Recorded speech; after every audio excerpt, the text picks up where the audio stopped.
জমা খরচের হিসেব কে দেবে? অ্যারেস্ট কেন? ফুঁসছে বারুইপুর থানা এলাকার সাধারণ মানুষ। ফাঁসি চাই, শুধু অ্যারেস্ট নয়। বিস্তারিত দেখুন ভিডিওতে। অ্যারেস্ট চাই না।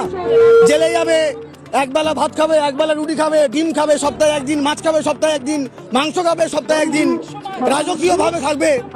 জমা খরচের হিসাব কোথায়? বলেছিল না এবেলা জমা করব, ওবেলা খরচ করব, তাহলে সেই জমা খরচের হিসেব কে দেবে? আমরা অ্যারেস্ট চাই না। আজকে যার গেছে সে বুঝছে, জনগণের হাতে তুলে দিক, জনগণ বুঝে নেবে। অভয়া কাণ্ডে তো বিচার পায়নি, আগামী দিনে বিচার পাবে কিনা আমরা জানিও না। এখন পুলিশ ধরেছে, এখন পুলিশ ধরে এখন দিকবাদ ছাড়া করে যাবে। 10 মাস জেল হবে, 10 মাস বাবুকে খাবে, 10 মাস আমাদের টাকায় খাবে, আমাদের টাকায় উঠবে, আবার এসে আবার কোনো দৃষ্টান্তমূলক কাজ করবে। ঘটনাটা কি বলবো, যে করেছে তার একদম ফাঁসি, তার আর বাঁচিয়ে রাখুন। আর নাহলে বিদেশের মধ্যে হাত কি ঠ্যাং কেটে বসে রেখে, তার মা বাবাদের অনেক পয়সা আছে, বসে বসে খাওয়া। হ্যাঁ, আমরা রাত দখল করতে রাজি আছি। এই নাবালিকার অপরাধীদের শাস্তির দাবিতে একটা রাত নয়, আমরা দরকার পড়ে রাজপথে স্তব্ধ করে দিতে রাজি আছি। আমরা রাতের পর রাত জাগতে রাজি আছি। বললো তো যে স্বরাষ্ট্রমন্ত্রী যে মেয়েরাও রাত্রেবেলা স্কুটি করে ঘুরে বেড়াবে, যেমন খুশি পোশাক পরে বাইরে বেরোবে, যখন খুশি বেরোবে। দেখা গেল বিকেল 4:30টার সময় একটা সামান্য কচি বাচ্চা মেয়ে, 9 বছরের মেয়ে, সেও নিরাপদ না। মাননীয় মুখ্যমন্ত্রীকে আমি আবেদন করছি, আমি একটা সাধারণ পাবলিক, এই দুষ্কৃতীদের ধরে ওদের ফাঁসি দেওয়া দরকার স্যার। আজকের বলুন, আমার বোন হতে পারে, আমার মেয়ে হতে পারে, আমার নাতনি হতে পারে, কি সিকিউরিটি তারা ওই স্কুলে যাবে? যে স্কুলে যাচ্ছে সে কি আর ফিরতে পারবে? এর কোনো গ্যারান্টি আছে? সমস্ত কিছু উপেক্ষা করে কাল আমরা ছিলাম, আজও আছি, আজও থাকবো।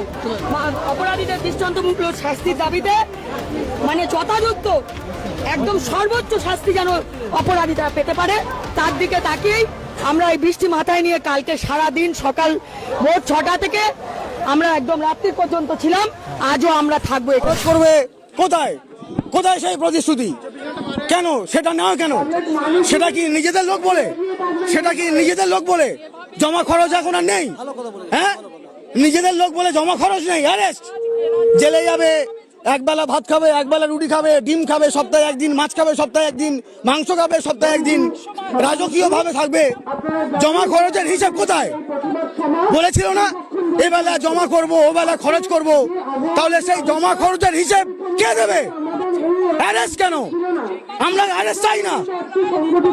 আজকে যার গেছে সে বুঝছে, আজকে আমাদের ডাইরেক্ট জনগণের হাতে তুলে দিক, জনগণ বুঝে নেবে, জনগণ বুঝে নেবে। হ্যাঁ, আমি অ্যাডভোকেট রবিউল ইসলাম বলছি, আমি আইনের বাইরে গিয়ে বলছি, এগুলো চলতে পারে না, এগুলো চলবেও না। প্রতিশ্রুতি কোথায়? জমা খরচের প্রতিশ্রুতি কোথায়? অ্যারেস্ট কেন? অ্যারেস্ট কেন? বলেছিল না সকালবেলা জমা করব, বিকেল বেলা খরচা করে দেবো, তাহলে অ্যারেস্ট করে তাদের জেলে পুরে দিয়ে মাছ ভাত, ডাল ভাত, ডিম ভাত, মাংস ভাত খাওয়াবে কেন? জমা খরচের হিসেব কোথায় আজকে? হ্যাঁ, নিজেদের দলের লোক বলে আর একজন থানায় ফোন করে একজন আসামিকে তুলে দেওয়া হয়েছিল, তাকে ফোন করে থানা থেকে বের করে নিয়ে চলে যাচ্ছে। প্রিয় ভিউয়ার্স, তো আপনাদের কি মনে হচ্ছে, এত আন্দোলন, এত বাদ প্রতিবাদের পরে প্রকৃত শাস্তি পাবে অভিযুক্ত এবং গ্রেপ্তারকৃত আসামিরা, নাকি অভয়ার মতো এরাও দিন দুপুরে ছাড়া পেয়ে? অবশ্যই আপনাদের মূল্যবান মতামত কমেন্টে জানান এবং ভিডিওটি শেয়ার করে সকলকে দেখার সুযোগ করে দিন। কিন্তু আমরা উত্তরপ্রদেশে দেখেছি একজন মহিলা আইপিএস অফিসার এই রকমই রেপ কেসে তিনি ডাইরেক্ট এনকাউন্টার করেছিলেন।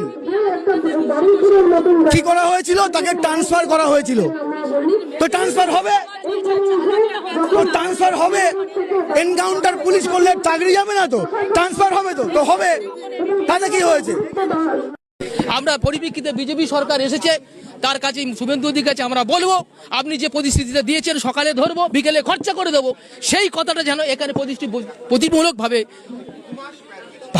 মানে বিচার হয়, এই কথা বলে আমি আমার বক্তব্য শেষ করছি। হিন্দু মুসলমান এখানে কোনো ধর্মীয়ভাবে যেন না বিচার হয়। অভয়া কাণ্ডে তো বিচার পায়নি, আগামী দিনে বিচার পাবে কিনা আমরা জানিও না।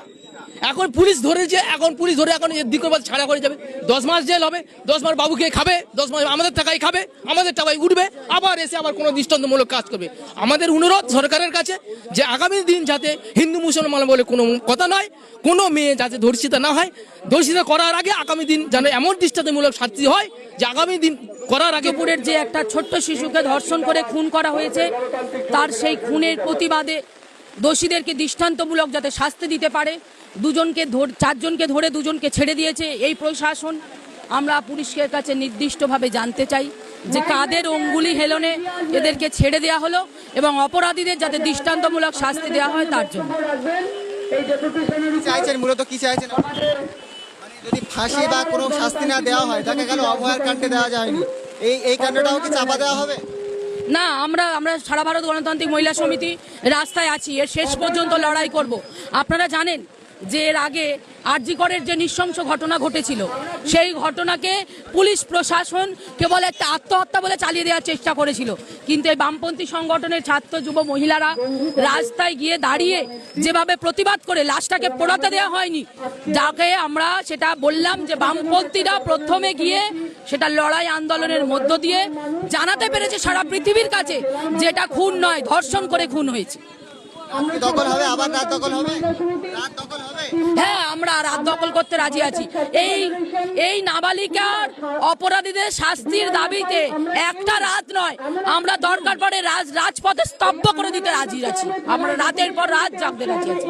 ঘটনাটা কি বলবো, যে করেছে তার একদম ফাঁসি, তার আর বাঁচিয়ে রেখো না, নাহলে বিদেশের মতো হাত কি ঠ্যাং কেটে আর বসে রেখো। তার মা বাবাদের অনেক পয়সা আছে, বসে বসে খাওয়া। ও যদি আজকের আমার ছেলে হতো আমি বলতাম যে ওকে ওইভাবে মারো, তো ওদের বাবা মা সেরকম শিক্ষা দেয়নি। ওই চোর ছ্যাঁচোর শয়তান, আর মানুষের মনে হিংসা ঢুকে গেছে। সম্মানিত ভিউয়ার্স, ভিডিওটি শেষ পর্যন্ত দেখার জন্য অনেক অনেক ধন্যবাদ। তো দেখলেন সাধারণ মানুষ নাবালিকা ধর্ষণ ও খুনের প্রতিবাদে কিভাবে সোচ্চার হয়েছে। আমরাও আমাদেরও কর্তব্য যে আমরা অন্যায়ের প্রতি আওয়াজ তুলি, ন্যায়ের পক্ষে হই। ভিডিওটি যদি ভালো লাগে অবশ্যই লাইক করবেন এবং আপনার মতামত অবশ্যই কমেন্টে জানান এবং ভিডিওটি শেয়ার করে সকলকে প্রতিবাদে সোচ্চার হতে সহযোগিতা করুন এবং চ্যানেলটি সাবস্ক্রাইব করে সঙ্গে থাকুন। ধন্যবাদ।